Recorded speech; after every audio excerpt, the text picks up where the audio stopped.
आद्य सृजन शक्ति चैनल पर आपका हार्दिक अभिनंदन। आज मैं आपको कुछ जानकारी देने जा रही हूँ जो पितरों से संबंधित है। प्रतिवर्ष भाद्रपद पूर्णिमा से आरंभ होकर अश्विनी कृष्ण प्रतिपदा तक पितृपक्ष आता है, जिसे हम श्राद्ध पक्ष भी कहते हैं। अर्थात जो श्रद्धा से किया जाए उसे श्राद्ध कहते हैं। इस वर्ष श्राद्ध पक्ष 29 सितंबर से 14 अक्टूबर तक पितृपक्ष रहेगा। इन 16 दिनों तक ब्रह्मांडीय ऊर्जा के साथ पितृ प्राण पृथ्वी पर व्याप्त रहता है। धार्मिक ग्रंथों में भी इसका वैज्ञानिक रूप से वर्णन है।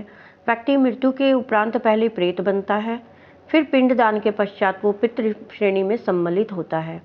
पितृ शब्द पिता से आया है, अर्थात हमारे माता पिता और हमारे पूर्वज।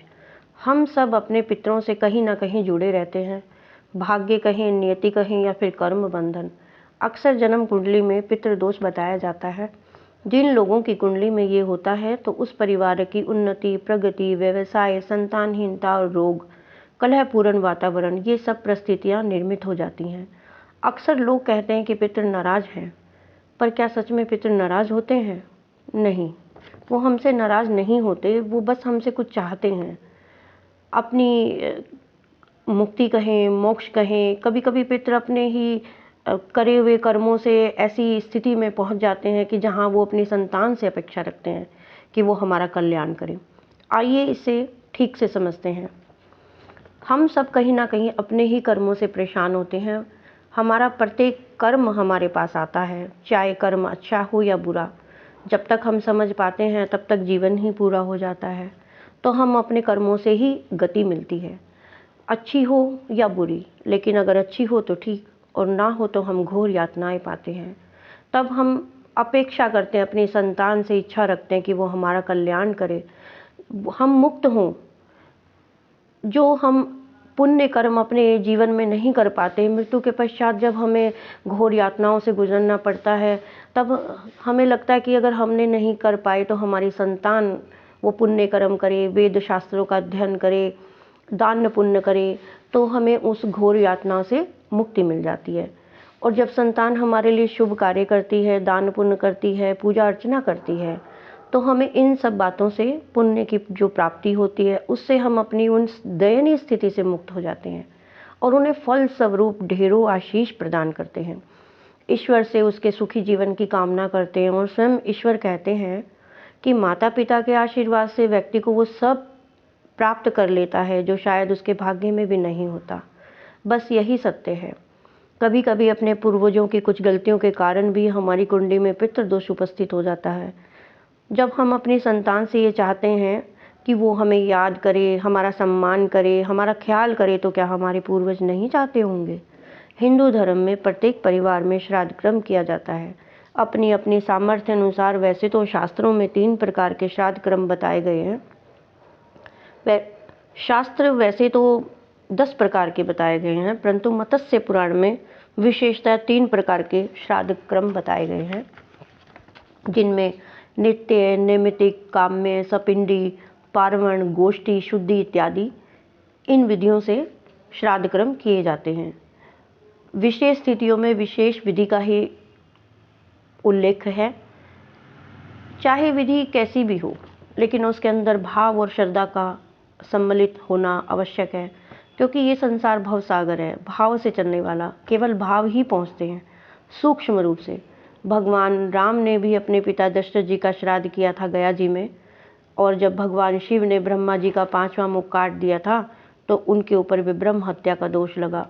जब वो जो जगह जगह गए, परंतु भगवान शिव के त्रिशूल से ब्रह्मा जी का सिर नहीं हटा, और जब वो बद्रीनाथ धाम पहुँचे तब भगवान शिव के उस त्रिशूल से जो ब्रह्मा जी का कटा हुआ सिर था वो एक स्थान पर गिरा। उस स्थान को ब्रह्म कपाल कहते हैं कि यहाँ करे हुए जो पितरों के लिए निमित्त किया जाता है, तो फिर उन पितरों का दोबारा श्राद्ध नहीं किया जाता, अर्थात उन्हें मोक्ष की प्राप्ति हो जाती है। पांडवों ने भी इस स्थान पर अपने ऊपर जब उनके अपने ही भाई बंधुओं को मारने का दोष लगा तो उन्होंने यहाँ पे तर्पण किया अपने पितरों का। गया में तर्पण के साथ साथ विष्णु पद मंदिर बहुत प्रसिद्ध है। भगवान विष्णु की पूजा करने से समस्त प्रकार के दोष समाप्त हो जाते हैं। क्योंकि गीता में भगवान कहते हैं कि मैं पितरों में अर्यमा हूँ। अर्यमा पितरों के प्रधान देव हैं। शास्त्रों में 3 प्रकार के ऋण का वर्णन है, पितृ ऋण, देव ऋण और ऋषि ऋण। आइए अब कुछ बातें जो आवश्यक हैं उन्हें जानते हैं। हिंदू धर्म में लोग इन दिनों संयमित जीवन जीते हैं। गाय, ब्राह्मण और निर्धनों को दान पुण्य करते हैं। श्राद्ध वाले दिन व अमावस्या के दिन आप विशेषतया जब भी आपके घर में श्राद्ध करें तब आप श्राद्ध वाले दिन या अमावस्या को 3-3 अंजलि भरकर जल मिश्रित तिल मिश्रित जल से तर्पण जरूर करें। बट वृक्ष में जल अवश्य डालें। यदि आप सब कुछ करने के पश्चात भी आपके परिवार में परेशानी है तो एक बार आप पितृपक्ष में ब्रह्मा जी के द्वारा रचित पितृ स्तोत्र का पाठ करें। केवल आपको 10 मिनट ही लगेंगे। अगर संस्कृत में आप ये पढ़ पाएँ तो उत्तम, और नहीं तो आप हिंदी में भी पढ़ सकते हैं क्योंकि भाव प्रधान है। पुस्तक मिल भी जाती है और आप इसे इंटरनेट से भी निकाल सकते हैं।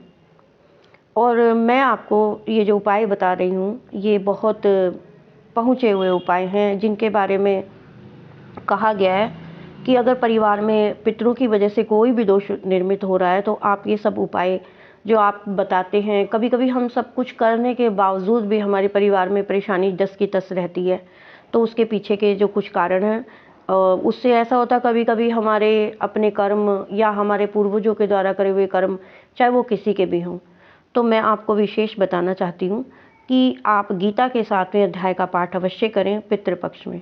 अगर रोज कर सकें तो बहुत अच्छी बात है, नहीं तो अमावस्या के दिन और या जिस दिन आपके घर में किसी का श्राद्ध कर्म हो तो आप उनका विशेषतः नाम लेके आप उसका पठन करें और उसके पश्चात आप ये कहें कि संकल्प करके करें कि ये पाठ जो है मैं उस मृत दिवंगत आत्मा के लिए कर रहा हूँ। तो आपके करे हुए पाठ का फल उन्हें प्राप्त होगा और वो मुक्त होंगे और वो हमें आशीर्वाद देंगे।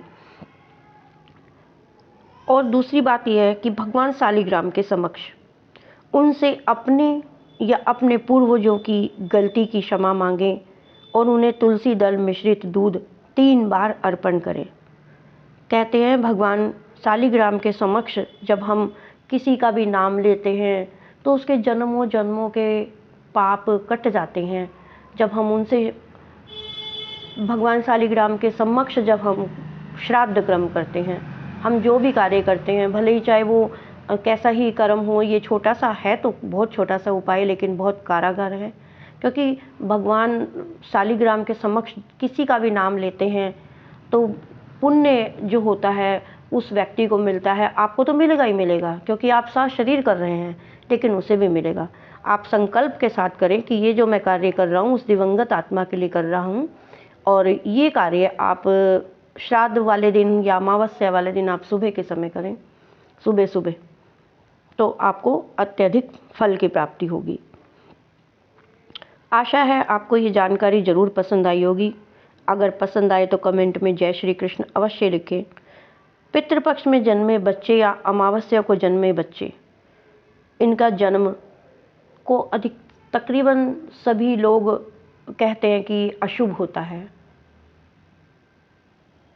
अशुभ होता है या नहीं, इसके विषय में हम चर्चा करेंगे, लेकिन एक बात मैं बताना चाहती हूँ कि पितृपक्ष में जन्मे या किसी भी दिन अमावस्या को जन्मे बच्चों में विशेष अलग होते हैं।